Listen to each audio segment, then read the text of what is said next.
Yeah, well, I'm not going to scream and yell.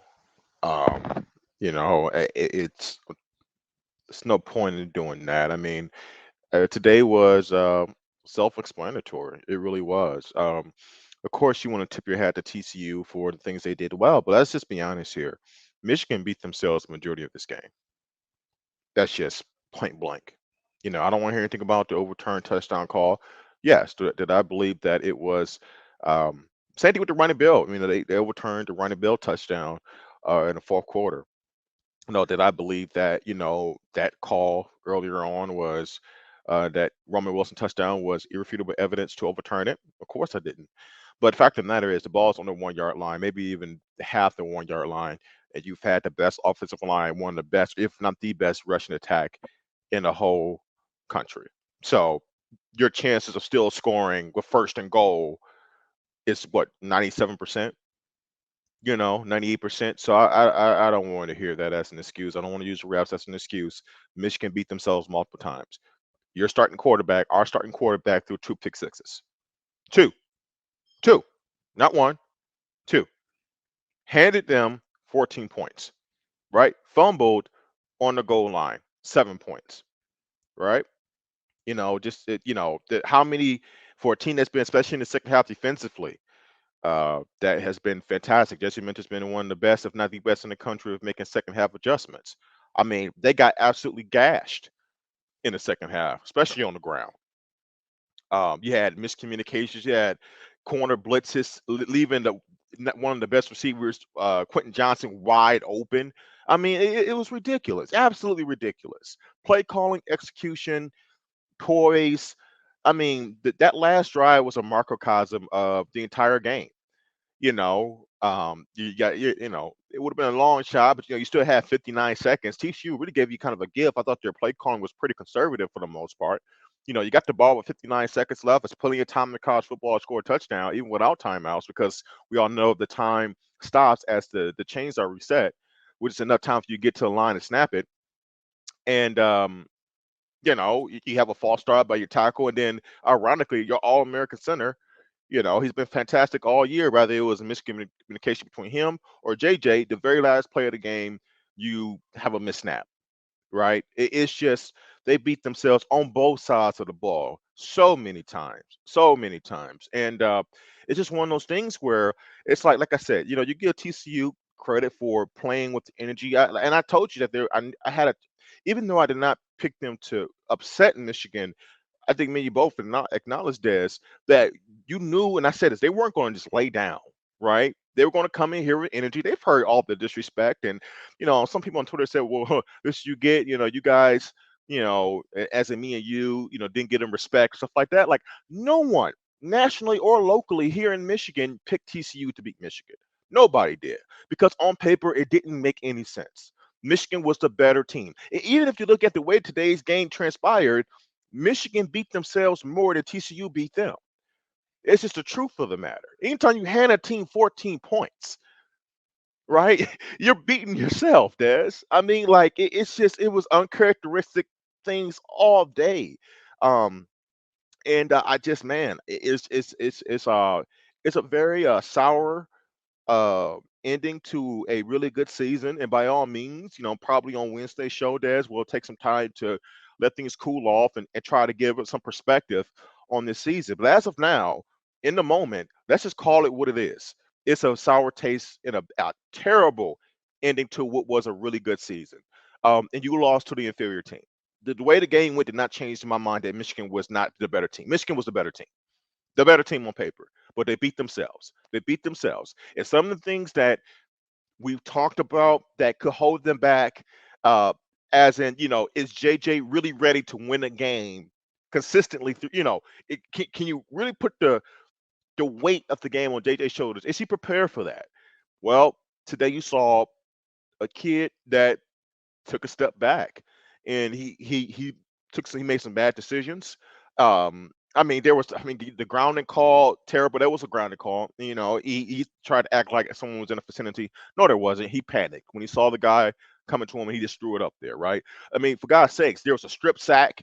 Lucky the ball went out of bounds. I'm like, dude, throw it up. Talking about he rolled out to his left. It's like throw the like he showed today what some of his pitfalls can be. No matter how talented he is, he showed that today. And no, I'm not putting this whole game on him. Absolutely not. But I'm just saying that he did not play well today. And he handed the team 14 points. I didn't think Donovan Edwards was very good today. I thought they absolutely missed Blake Corum. I watched the game using the Skycast. There's a love to do that because you get more of the all 2022 view of the field. And there were times where there were some pretty good blocking execution with blocks, and Donovan was not able to make guys miss. Maybe it was due to the cast; he's just not himself. But he was not able to make guys miss, and I think if he had Blake Corum, he would have definitely popped a few of those. But that's listen, not trying to make an excuse. You just had just mishaps everywhere, dude. You had, you know, the play call, the zero blitz play call. That ended up being what was that freaking drag route by Quentin Johnson that he like it takes it to the house. I mean, it was an absolute um debacle. And man, and Michigan beat themselves, man. And if you are a TCU fan joining this, I'm not taking anything away from your school. They've earned their way here. They earned their way in the game. But if you're just being honest, just watching the game, Michigan absolutely beat themselves more than that. And I just yeah, man, it sucks. It sucks because it's hard. It's really hard to, you can't win them all, right? And you try to have some perspective, but I think when you have a game like that, that's when you totally collapse everywhere. You give up 51 points. At pretty much every phase of the ball, there was mishaps, miscommunications, lack of execution. Um, I think bad time management by Harbaugh, just all over the board. It was a total debacle by everyone, and everybody dropped the ball. And I agree with this super chat. Thank you for that. Um, it's just, man, it sucks. It really does. Yeah. Kumo T, thank you so much for the super chat. Says disagree. The whole team choked. The coaching staff came out the gate with crap and didn't adjust until it was too late. Thank you for the super chat. We greatly appreciate it. It's going to sound crazy at first, but it'll come full circle. As a Detroit Lions fan, I understand what it is like to not have success for such a long time. And I actually think Detroit Lions fans are one of the few fan bases that deserve success, because the Detroit Lions fan base, if you're not local to Michigan or Detroit and you don't understand it, Detroit Lions fans show up every single Sunday. We are always there. We show up no matter what. If our team is 0-16, and yes, we have seen that, 4-11, whatever the case may be, our team, whatever our team success is, the Detroit Lions fan base still shows up. And what I will say is, for as much shade as the Michigan fan base does get, the Michigan fan base does show up. It really doesn't matter, because I can remember when Devin Gardner was playing against the Ohio State, and he was on one leg and just battling it out, like trying to beat Ohio State, because and at that point it was a brutal year, and he was still trying to fight through to just win that one game, to beat Ohio State, like, because the rivalry means that much. And it stinks to have this year that was a historic year. And I don't want to take anything from it. It wasn't a historic year. It stinks to have this year come down to this today, to where Michigan football wasn't at their best today. Worst game of And the year. I hate to put it at simple terms like that, Yeah. but it truly was. I mean, you get the ball, and on the first play, Donovan Edwards darts for 75 yards, and the what, 2 plays later, or I'm sorry, 3 plays later, it's fourth and 4, if I'm not mistaken. Maybe I'm getting the yardage wrong. It's 4th and 4, and you run a toss play to your running back, who then tosses it back to your tight end, who seemingly doesn't even have an option to throw the ball. From everything I saw in that replay, there was no option for him to throw it. My initial thought was, oh, okay, this is a Philly special. Like maybe he'll throw it back to JJ or someone else is there. Like in that case, I can live with that. But to come out of that off of a timeout, like Dre, that was off of a timeout. A timeout was taken, and forgive me because I don't know who took the timeout, but nonetheless, a timeout was taken. So you're coming off of that, and your offensive coordinator's job was to draw up the best, the absolute best 4th and 4 that you have. That is your job for one play, is to draw up the absolute best 4th and 4 that you have. And that was the play that you drew up. And I get it. A lot happened after that play. But at the end of the day, I just don't think that was a play. Here's what I think. Once that play was over, I think TCU had a lot of confidence of, oh man, these guys are trying trick plays and all this type of other junk to try to beat us, and not that, oh man, this O-line is just gonna move us off of the ball. Like, and once that play happened, it just seemed like it was a lot of Michigan just getting out of sorts. Like it was a lot of East and West run game, which we even talked about on Wednesday, where it was like, no, you run right at them. Run right at them. You're bigger. You can move them. Run right at them. And what it seemed like it was, no, let's do some East and West. Let's do a lot of RPO. And it just, I don't know, man. I really don't know. What I'll say is, and being honest, was it seemed like the Michigan coaching staff was overwhelmed. I could be wrong, and I could be way off base with that. But what it seemed like was the Michigan coaching staff was overwhelmed. They were off balance, and they just, for whatever reason, couldn't get things under control. And then it kind of spiraled into the players as well. JJ was a mess the entire game. Oh, yeah. And we had a conversation a couple weeks ago when Melissa had hopped on with us, and she had mentioned what TCU wants to do is put the game in JJ McCarthy's hands. And I know a lot of our fans and a lot of our viewers looked at that and said, "Oh, good luck. Like he's gonna get it done and blah blah blah." But when you really break it down, JJ McCarthy has never had a game where he has had to put the team on his back as a true quarterback and make throw after throw and beat another team. Yeah. Even in the Ohio State game, there were 4 to 5 throws that he had to make that he did make.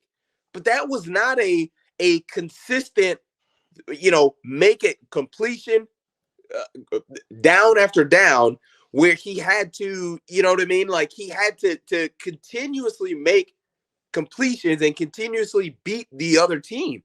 Like that was a game where he had a couple big time throws and he was money. I don't want to take that away from him. He was money in those throws and in those situations, but he has not had a situation where again and again he had to make the big time throws. And the last thing I'll say before I kick it back to you is, even for the TCU coaching staff, they really didn't put that even on Max Duggan, who was a New York, he was in New York for the Heisman finalist. He even wasn't put in that position where it was just, it's all on Max Duggan. It really wasn't. I mean, there were a couple throws he had to make, but it wasn't like Max Duggan had to go out there again and again and complete throws to you know what I mean? Like to beat Michigan. It was just, number one, the run game was a concern. Max Duggan did a great job on the as far as using his legs. It wasn't something where the TCU coaching staff put a lot on him. as far as, where he had to win the game for TCU. That wasn't the case. I want to really quick just acknowledge the super chat. Mr. C says, my main concern was if this team, both players and coaches would be ready. Once again, they couldn't hold up for the challenge. What are your thoughts on that, my friend? Just everything. Sorry, I said a lot. No, I'm no, no, sorry. no. I Go did ahead. too. Gosh, I do have a lot to hit on. One, I'm making sure both players, coaches, once again, they couldn't hold up to the challenge. Yeah. I want to address this super chat by Mr. C in conjunction in tandem with um something that Brian said at 8:25. It was Michigan. It was a Michigan team playing in a weak conference that never really faced adversity. One punch in the mouth from TCU and they couldn't recover. Now, Brian and Mr. C, especially Brian, I don't necessarily agree with that as much. I won't say that Michigan got knocked down today and they didn't recover. One thing I will say is that they kept fighting. They kept fighting. The problem was they kept beating themselves. It was almost like they were in this boxing match, and yeah, TCU punched them a couple times, gave them a couple haymakers, and Michigan did get off the mat and they kept fighting.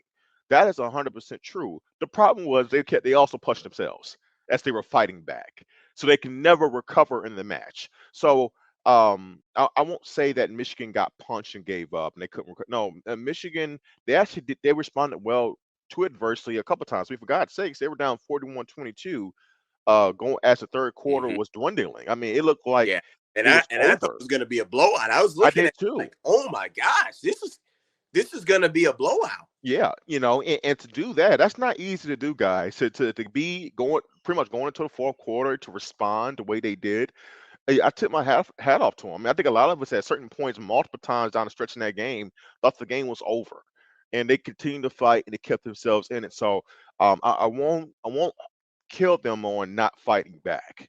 It's just the fact that they just could never stop. They couldn't get out their own way. That was the bigger problem. They could not get out their own way.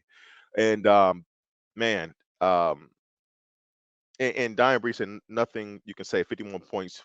I mean, and true. I mean, look, 51. You give it 51 points. It's really hard to, Now, granted, like I said, 14 But of those you points threw two were. pick sixes though. That's what I was about to say. 14 of those points were pick sixes. Those are a pick six is one of the most demoralizing and biggest emotional swing you can have in a football game, purely because you're literally are demoralizing yourself with a turnover and giving up a point. It's one of the biggest emotional swings, and it happened twice. So I think And that I think the tough part, Dre, is if you were a and I don't and I'm hesitant to even say a JJ skeptic, like, because I don't think there was anyone in our group chat. I don't think either of us, I don't think Mark looked at it of just like of anything of like he's a fraud or anything like that. I think even if you were the staunchest of JJ critics, the only thing you could say is he's just never been in a situation where he's got to put the team on his back. I think that's about the only thing you could say about him. yeah. But even that person, I don't think they would say, well, JJ Well, we never seen a is meltdown. gonna Let me help you out. We've never seen. I'm just gonna call it what it is, go ahead. and he keeps that smile on the sideline no matter what's going on. I give him credit for that. He keeps a positive outlook no matter what's going on in the game, and I hope he keeps that. I think that's good. But he had a meltdown today, in terms of his play. He had a meltdown He today. did. Even in the briefly after those turnovers, he was becoming inaccurate. He was he's been indecisive. He was just very Just uncomfortable. everything. Like The game was too fast. The even game. in even in the plays where he didn't get sacked or didn't complete the pass, it just he still would just hold the ball too long. You know what I mean? Like where he's getting hit too much. It He it, struggles it's with it. unfortunate, but I do agree. JJ had a meltdown today. Yeah, yeah. He I mean, there's no other way to put it. He Mhm. had a meltdown today. Yep, yep. I mean, the game, it became too fast for him. It became too fast for him, and it's just no way of getting around it, right? And it's really unfortunate. And um, by all means, it doesn't take away from what he has done this season, but that's a black eye. It really is to your career resume. That's really tough. That's really tough because no, he did not. I'm gonna say this very clearly. He did not lose his football game, but he played a really big factor with his decision making. Anytime your quarterback hands another team 14 points, man, it's And just. I mean, right and gives them their first points. That pick six was the first points that TCU got on the board. here, It wasn't the defense here to me. eh, I'm sorry to interrupt you, but essentially, this is regardless of whether it is true, whether I have the personnel to do it and execute it. Moving forward, until he proves otherwise, this is going to be the blueprint for JJ McCarthy as a starting quarterback for Michigan. Mhm. If I am whatever, let's say Penn State, right? A team that I for sure know that I'm gonna play Michigan next year. When I see this film, this is going to be the blueprint of how to beat Michigan. Regardless of if I've got the guys to do it the same way TCU did, this is gonna be it. It's gonna be we gotta stop the run and make JJ beat us. Mhm. Like essentially that's gonna be the book on him until he's gone from Ann Arbor, right? Yeah. Like, am I wrong? Am I No. crazy for thinking that? No, he has to prove that. I think, you know, and now he's not a young kid anymore, guys. I mean, I think we look at someone's age and in turn and like all their inexperience in terms of play as a player, not as a person, right? Like J.D. McCarthy, the kid, the person, yeah, he's young, but as a player, he's now been playing for a year and a half of getting legitimate time and now a full year starter. He's a veteran now. He's a veteran. He's not inexperienced anymore. He is a veteran. That was an inexcusable performance for a veteran quarterback. And going into next year, pretty much for the rest of his collegiate career and whatever he has beyond that, is that he's going to have, if he wants to get better and maybe not get exposed so much more down the stretch now going forward, as you said, Des, um, this indecisiveness, um, and when he does make decisions, has to drastically improve. For God's sakes, and I know you guys are going to allow you guys to notice this too, and it drives me insane.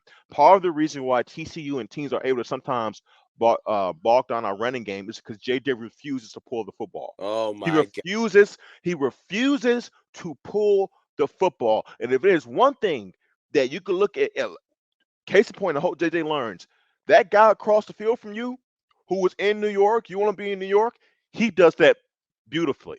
He pauses your defense and he makes you wait. He makes you indecisive.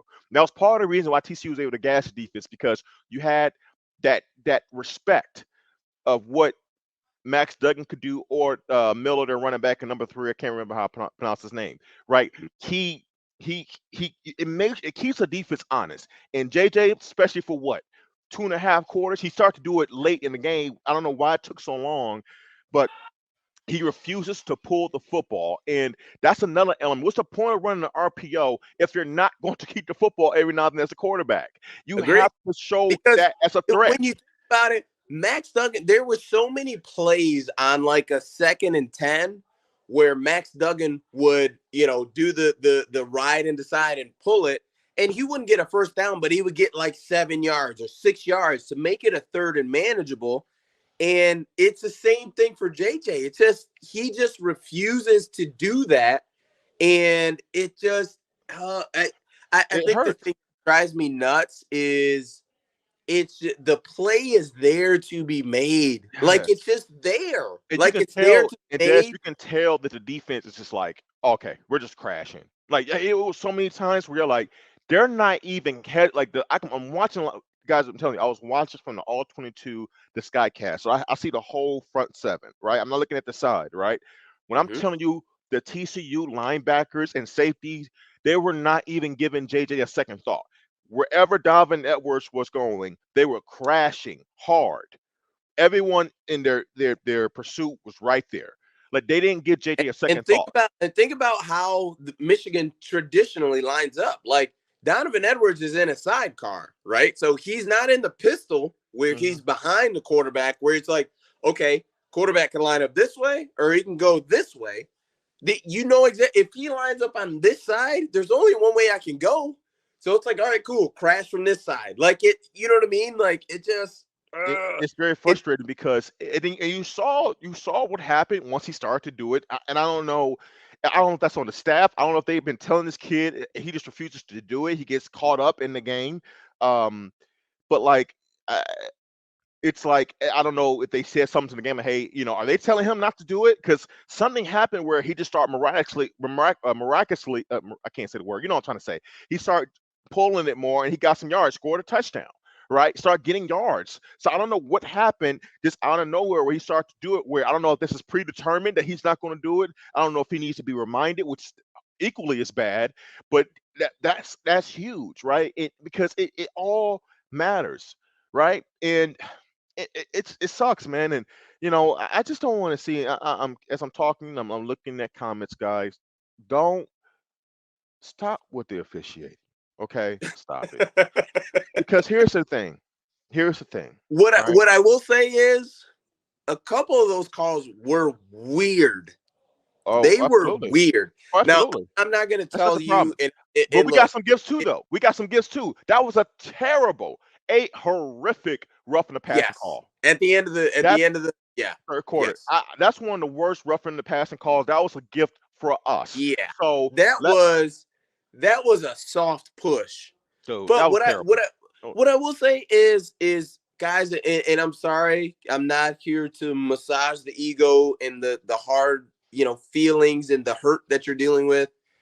Yeah, you got some calls go your way too.